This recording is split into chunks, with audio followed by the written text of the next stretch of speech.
mix doesn't sound good enough, let me show you how we can get from here to there. This video is about getting the most out of every element inside your mix, so your mix sounds full and well dynamically controlled in the end. So what's this technique about? Let's check it out.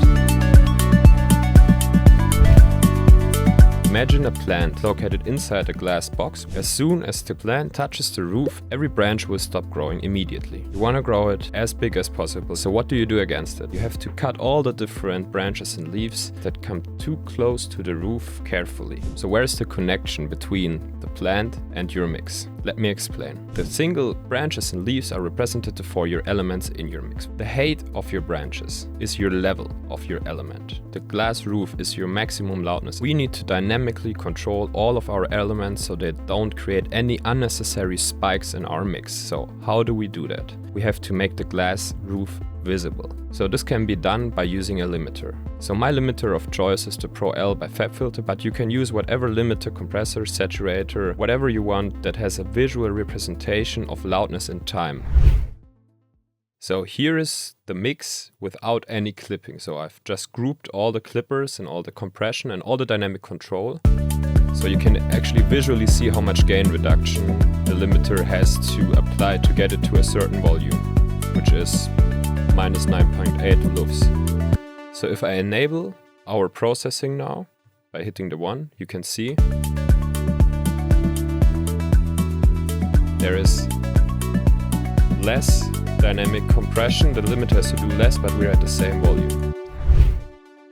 So this is what we are going to learn. So here we have our kick drum, and you will always want to display it here in your Pro L. You have your glass roof on top, which is the red line here. Each element, you're just watching it very closely on the true peak level, which is displayed here. This is the white one, and the RMS level, which is down here. So you can see the RMS level.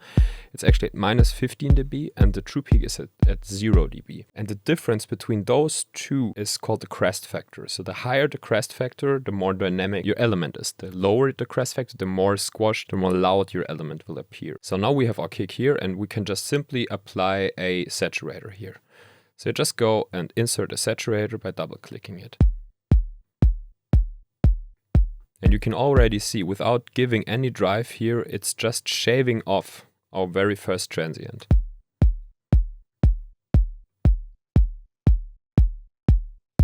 We're also losing a little bit of punchiness, so let's put a utility afterwards. And now let's increase our gain again, because now we've taken away true peak here.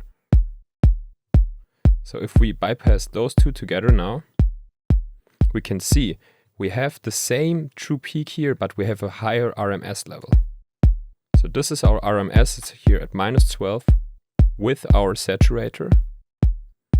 And without it, the true peak is the same, but our RMS level is way lower. It's like at minus 14 or something. So like we've gained 2 or 3 dBs of RMS perceived loudness here only in that kick element. So this is the thing I'm talking about here in this whole tutorial, okay? Just squashing your elements until they come to life as much as they should.